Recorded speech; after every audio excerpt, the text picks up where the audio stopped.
Queridos irmãos, muito boa noite. Boa noite. Sejam todos muito bem-vindos. Essa casa abençoada que é de vocês e de todos nós, que é a casa de Deus. É um prazer receber cada um de vocês. A maioria já frequentadores da casa, ceareiros da casa. Mas nós hoje temos uma felicidade maior. É ter o nosso irmão Daniel e a nossa irmã Janaína, sua esposa. Daniel, que hoje vai trazer a mensagem espírita da noite de hoje. Eles são os ceareiros do Centro Espírita Cantinho Fraterno, aqui da Praia de Fora, bem pertinho aqui da Praia de Marivone, tá? Na entrada da ilha. Então, e realmente é um cantinho fraterno. Eu digo até que ali é um cantinho do amor, né?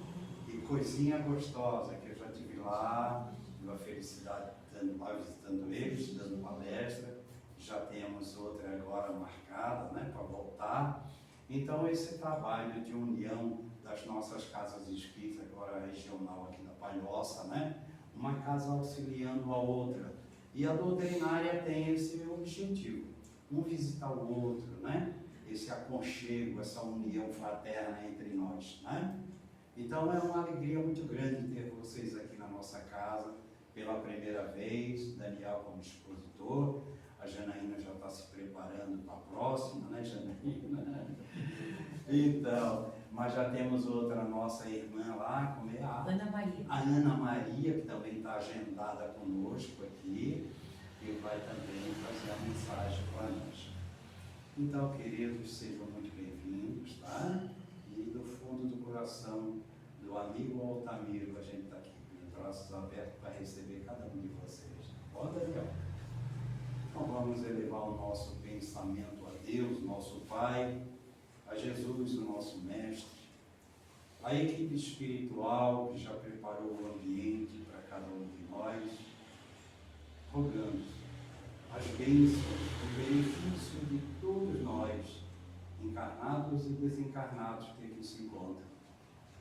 Que esta luz não fique somente entre nós, mas também que vá ao encontro de todos os nossos irmãos de humanidade, necessitados como cada um de nós. Pai nosso, que estás no céu, santificado é o vosso nome. Venha a nós o vosso reino, seja feita a vossa vontade, na terra como no céu. O pão nosso de cada dia dá-nos hoje, perdoai nossas dívidas, assim como perdoamos os nossos devedores. Não nos deixes cair em tentações e nos livre do mal. Em teu nome, Pai, em teu nome, Jesus, declaramos aberto a palestra doutrinária da noite de hoje. Que Deus nos abençoe. Passamos então a palavra ao nosso irmão Daniel e rogamos a Deus muita paz. Deus te abençoe, meu irmão. Fica à vontade. Muito obrigado pela oportunidade. Boa noite a todos. Boa noite. Espero que eu possa, né, ser útil na noite de hoje, trazendo para todos uma informação, algumas palavras que sejam de fato relevantes, né, na existência de cada um de vós. O tema que nós vamos falar hoje será principalmente sobre influência espiritual. Aí eu coloquei até um adendo ali, a importância dos contos de fadas. Porque nós, na noite de hoje, nós pegamos algumas obras, tá, para poder expor a palavra do Cristo, os ensinamentos do nosso Mestre, que são, eu peguei o livro dos Espíritos, o Evangelho segundo o Espiritismo, o livro Roteiro, o livro A Casa do Escritor. Alguém conhece A Casa do Escritor? E o Roteiro, do Emmanuel. O Evangelho e o livro dos Espíritos todos conhecem, né? E um que provavelmente a maioria não conhece, que é Cartas de um Diabo a Seu Aprendiz, e é normal que no meio espírita não se conheça, porque ele não é espírita. Ele é de um escritor protestante chamado C.S. Lewis, que vocês devem conhecer, as Crônicas de Nárnia. Vocês já ouviram falar das Crônicas de Nárnia? Que ele é o escritor das Crônicas de Nárnia. Mas por que foram escolhidas livros espíritas, obviamente? Porque nós vamos falar da doutrina espírita, do trabalho que nós temos enquanto seres humanos, buscando o nosso aprimoramento. Por que escolher um livro que é da literatura, que não é espírita? Justamente por causa da influência espiritual que existe no universo inteiro. Nós somos influenciados o tempo todo. Mas será que somos mesmo? Vocês já pararam para se perguntar se nós somos o tempo todo influenciados? Porque no livro dos Espíritos tem uma pergunta, né? A questão 459 que pergunta.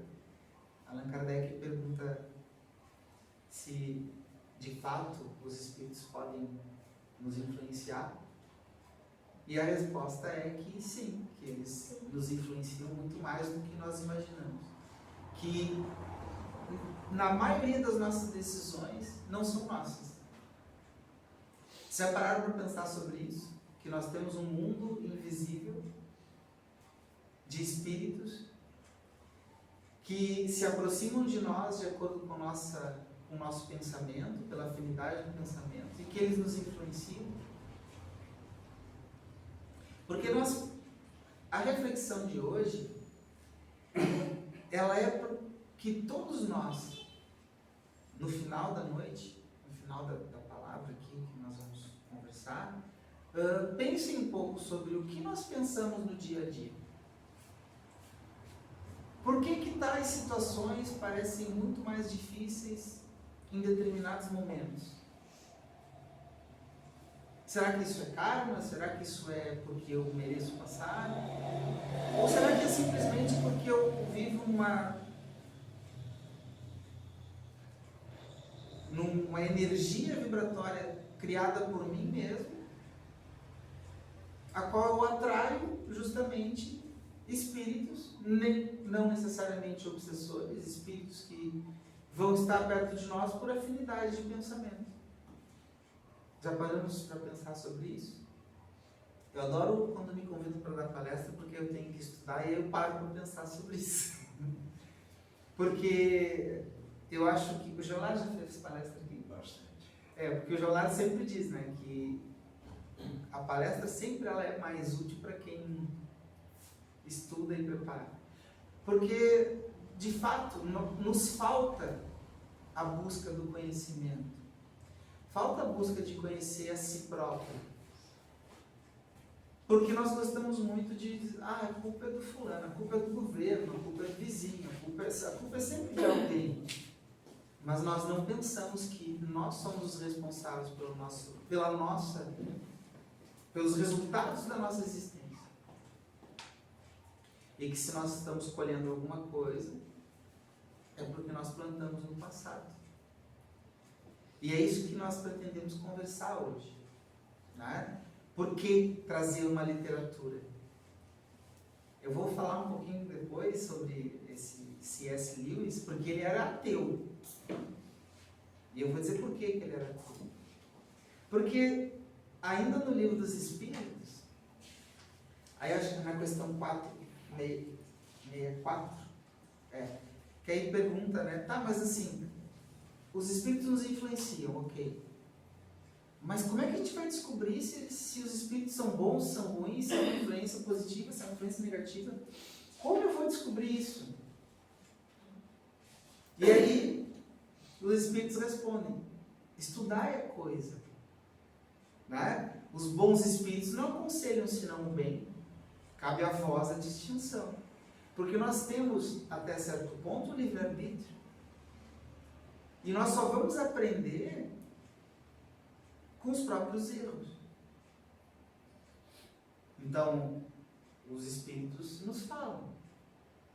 Você tem que distinguir o que é bom e o que não é. Esse é o jogo. E como fazer isso? A resposta que a gente busca na doutrina espírita sempre nos incentiva ao estudo, né? O mundo hoje nos incentiva ao estudo. Chegam ao ponto de falar que se você não fizer uma faculdade, se não tiver curso superior, se não estudar bastante, você não vai ser ninguém. Isso não é verdade. Mas o estudo e o conhecimento, ele vai facilitar muitas coisas de compreensão de mundo. Principalmente essa questão de eu distinguir o que é certo e o que é errado. Mas se nós somos influenciados, né? Que tipo de influência nós queremos na nossa vida?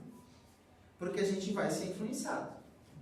E depois vocês vão perceber, Emmanuel, no livro Roteiro, no capítulo 7, ele fala que quanto mais intelectualizado é o indivíduo, mais influência ele sofre. E depois eu vou explicar mais sobre isso. Mas assim, que tipo de influência eu vou querer na minha existência? Espíritos que vão me carregar e vão me ajudar e vão me dizer coisas positivas quando eu estiver num momento difícil? Vão me ensinar a perdoar? Ou espíritos que vão me incentivar num momento difícil a ter mais problemas? Que tipo de influência eu quero? Porque nós vamos ser influenciados. Por isso que os grandes sábios da humanidade sempre vão repetir praticamente a mesma frase: conheça-te a ti mesmo. Nós precisamos conhecer os nossos defeitos. Por isso a doutrina espírita ela é bem clara, o Evangelho, os ensinamentos do Cristo, de que você só vai aprender quando você se der conta, você indivíduo. Eu não tenho que me preocupar com o que a minha linda esposa faz. Eu tenho que fazer o certo. E incentivá-la a fazer o certo a partir do meu exemplo, assim como ela. Porque se eu fico me preocupando com o próximo, a tendência de eu cair nas tentações é muito maior. E vocês vão entender isso numa obra escrita por um homem que não é espírita, mas que com certeza foi influenciado por espíritos para escrever esse livro.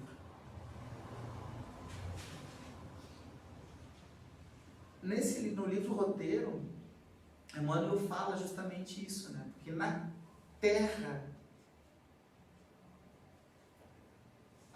as inteligências, o homem, ele vai o tempo todo, né? Ele vive entre as provocações da esfera carnal e as sugestões silenciosas da mente. O que muitas vezes a maioria de nós pensa que não estou num bom dia, só estou pensando bobagem. Às vezes sim, às vezes você pensa, mas muitas vezes você só está num momento de dificuldade e aceita a influência daqueles que aproveitaram aquele deslize. Para quê? Para que você fique mais depressivo. A casa oferece grupos de estudo, né? Vocês podem participar, estudar, ler as obras básicas para entender essa troca de energias que muitos espíritos que insistem em ficar na crosta terrestre precisam. Eles precisam de pessoas que bebam, que usem droga, que sejam desregradas, promíscuas, para poder manter as pessoas embriagadas, entre aspas, ludibriadas pelas sensações e pelas ilusões, para poder sugar suas energias. Porque se eu estiver pensando em amar o próximo, em fazer caridade, em estudar, em ser útil, se eu não me preocupar, por exemplo, no ambiente de trabalho, quando o meu chefe pede para eu fazer uma coisa e eu, de forma muito mimada, eu digo, eu não sou pago para isso, eu não digo, né? Porque eu não tenho coragem. Mas eu vou perder o emprego. Mas eu penso, eu não sou pago para isso, que ele está pensando? Hora extra não quer pagar. Mas o que Jesus nos ensina no Evangelho? O trabalho é o que vai nos enobrecer. A utilidade ao próximo é o que vai fazer com que a gente cresça. Ser útil ao próximo, não permutar com o próximo. Logicamente nós vivemos num mundo material, não precisa do salário no final do mês para poder comprar as coisas para comer, para vestir, para viver bem. Mas a gente já começa nesses momentos, né? E aí a gente aceita essas sugestões. E quanto mais intelectualizada é a criatura, mais influenciado e mais pessoas ela influencia. E aí, com questão essas influências, o homem que tem bastante leitura, que tem bastante desenvolvido seu intelecto, ele se torna um cara egocêntrico. Por isso, nós devemos sempre pensar, bom, Jesus é o ser mais perfeito que nós temos notícia. Alguém discorda disso? E o ser mais humilde. Aí se nós formos pensar nos outros, por exemplo, vou citar dois. Sócrates, se alguém tiver a oportunidade de estudar, dizem que foi um dos homens mais sábios da antiguidade. E ele dizia o tempo todo que nada sabia e que era ignorante. Por coincidência, Sócrates também foi condenado à morte porque dizia que ele falava a verdade, coisas que podiam manipular as pessoas.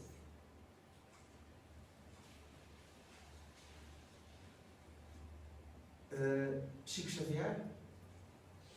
Vocês querem mais humilde do que ele? Não existe.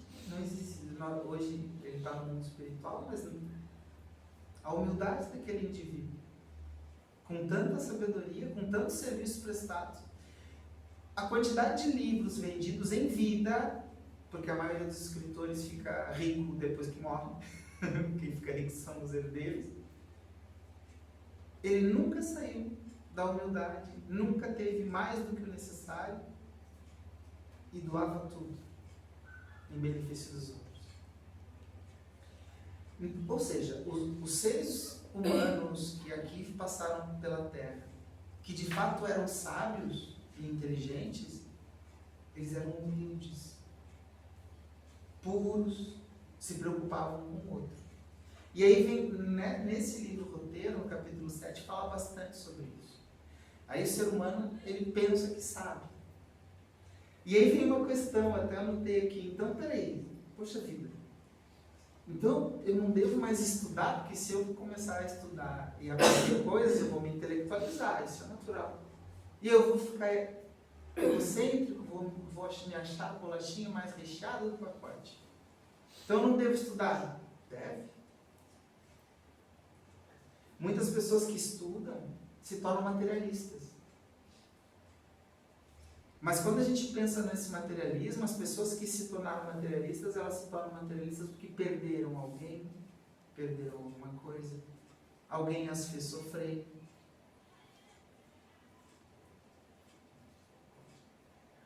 É sempre assim. E aí ela perde a fé, a esperança. Então, na verdade, um materialista é alguém que está sofrendo muito. Então, nós não podemos temer aprender, porque, segundo o Espírito de verdade, que no Evangelho ele fala, espíritas, amai-vos, este é o primeiro ensinamento, e instruí-vos, este é o segundo.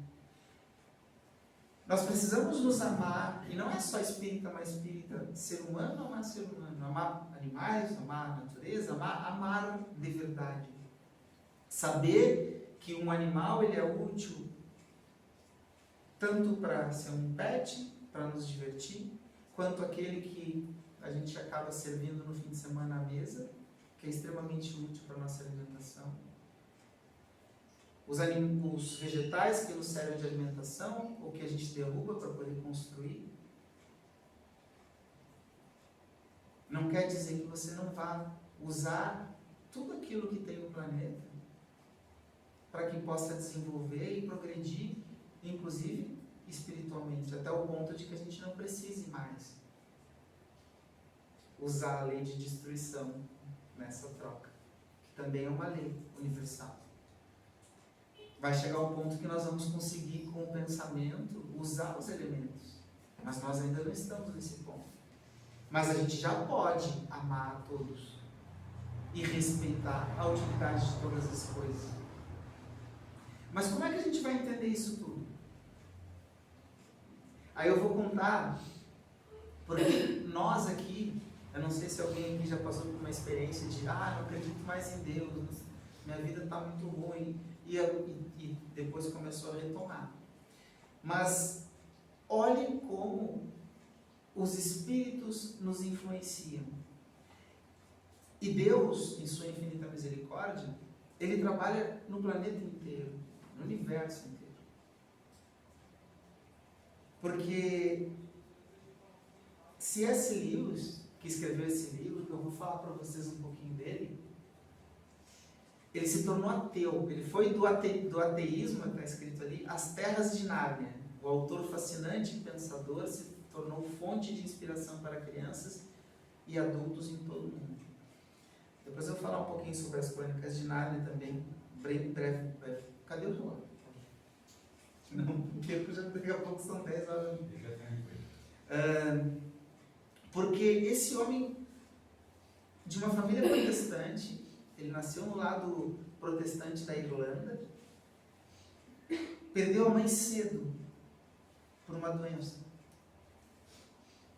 E ele, nas orações, ele pedia constantemente para que a mãe dele fosse salva e curada. E a gente sabe que não é assim que funciona. E quando a mãe dele faleceu, o pai dele entrou numa depressão muito grande. Não queria nem ver os filhos, botou os filhos, que eram 2, num colégio interno, onde ele sofreu abusos, inclusive. E isso tudo foi o suficiente para ele desacreditar que Deus existia. Ele chegou... Só que ele chegou a escrever que não acreditava em nenhuma religião. Aí ele disse assim, não há absolutamente nenhuma prova para nenhuma delas. Isso é o que muitos materialistas falam. Todas as religiões, isto é, todas as mitologias, para lhes dar um nome mais apropriado, escreveu ele, são meramente uma invenção do homem. Ele falou isso porque ele estava sofrendo.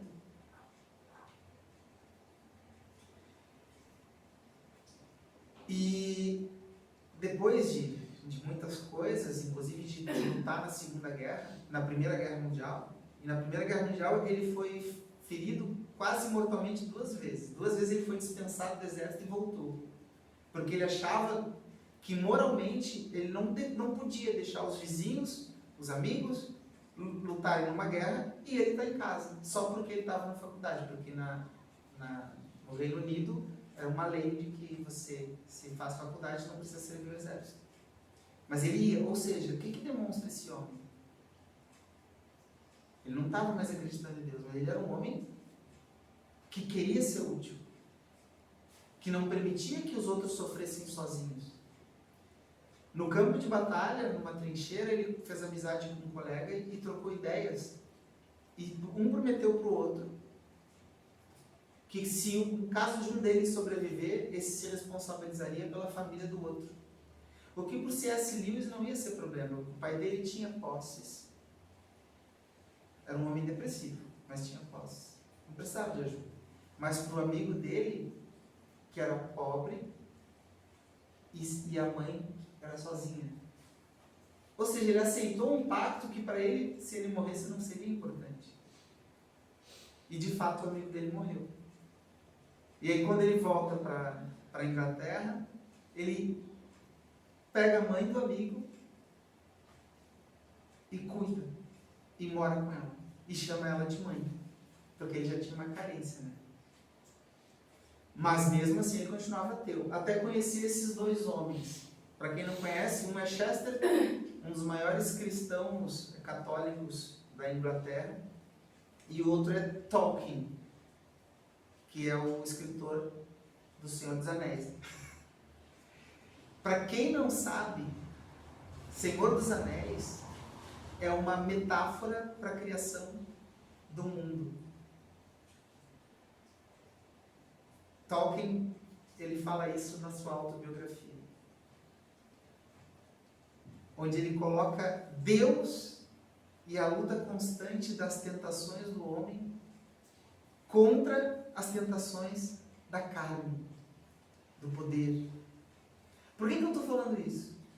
Porque o tempo todo a espiritualidade iluminada, os trabalhadores do Cristo que estão do outro lado, estão nos influenciando. Esses homens não são espíritas, eles não psicografaram, mas eles escreveram influenciados. E quando C.S. Lewis conheceu esses homens, eles mostraram, por causa da mitologia, que Deus existe. E ele, emocionado, ele começou a escrever obras em nome de Deus. As Crônicas de Nárnia que ele escreve, antes de eu botar aqui, para quem vocês já ouviram a história das Crônicas de Nárnia? Sabe que tem um leão? Aquele leão é Jesus Cristo. Na autobiografia de C.S. Lewis ele deixa bem claro, aquele leão é Jesus Cristo. Por que ele escreveu aquilo? Ele escreveu uma história que falasse sobre amor, sobre amizade, sobre lealdade, sobre honra, para crianças e adolescentes. Para que eles pudessem conhecer, através da literatura, para que eles pudessem ir assim como ele, na direção de Deus. Isso acontece o tempo todo. Assim como acontece de muitos escritores materialistas tentarem nos distorcer aquilo que é importante. Lembra lá da questão 464? Nós somos responsáveis pelas escolhas. Então vão ter os escritores que vão dizer que a promiscuidade a gente tem que tolerar. Temos sim, né? Cada um faz suas escolhas. Mas que é aceitável. Você pode ser promíscuo, você pode ser alcoólatra, você pode usar drogas. Você pode ser desonesto de vez em quando. Não faz mal, você ajudou ali, então você é desonesto, não tem problema. O tempo inteiro tem essas contradições. E ele escreveu uma carta em um livro, em 1930, falando justamente sobre isso. E eu vou ser bem breve, porque eu já estourei os 30 minutos. Lições importantes que a carta de Um Diabo ao Seu Aprendiz oferece. Ele fala na carta, são 31 cartas, como se tivesse o diabo escrevendo, ensinando um aprendiz a como ele pode seduzir os homens. E aí ele ensina, você deve tirar a piedade, você deve incentivar a promiscuidade, você deve normatizar, em nome da tolerância, tudo que tem de errado. Confundir as pessoas. O tempo inteiro. Quanto mais confusas elas forem, melhor. Por que Deus permite isso? O que o Espírito lá na questão 464 disse para Allan Kardec? Que nós temos que escolher. Porque nós só vamos crescer quando nós soubermos. Essa metáfora, que eu vou ganhar 10 milhões de dólares agora, se eu fizer errado, mas se eu fizer o certo, eu não vou ganhar nada. E eu escolhi eu não ganhar nada. Misturei uma metáfora com uma hipérbole gigantesca, um exagero. Porque assim, se eu na vida passar pelas tentações, pelas sensações que ela nos oferece, e eu escolher não senti-las e fazer o correto, sem ter nenhum ganho, eu aprendi. E é isso que Deus quer de nós. É isso que Jesus espera de nós. Por isso, as reencarnações. Por isso, as inúmeras existências, e por isso que nós temos essas chances Porque em uma só existência a gente vai errar, em duas, em três. Mas nós vamos evoluindo passo a passo. E quando a gente vê esses ensinamentos, a gente percebe que justamente são as tentações do dia a dia, né? Que o materialismo nos impõe. Mas a gente pode fugir do materialismo? Pode. Inclusive, o diabo, ele diz, na tradução, na original não é diabo, é um nome, tá? Mas para ficar claro aqui, eu coloquei assim. Ele diz bem claro que você deve sim influenciar esses indivíduos para que eles pensem que sabem tudo, para que eles tenham ideais, para que eles sejam ativistas políticos, que sejam ativistas ideológicos. Vamos salvar o planeta. Eu não posso salvar o meu vizinho. Meu vizinho, ele é cristão. Ou porque o meu vizinho é ateu. Ou porque o meu vizinho torce para outro time. Mas o planeta tem que salvar. Sempre o abstrato, nunca o concreto.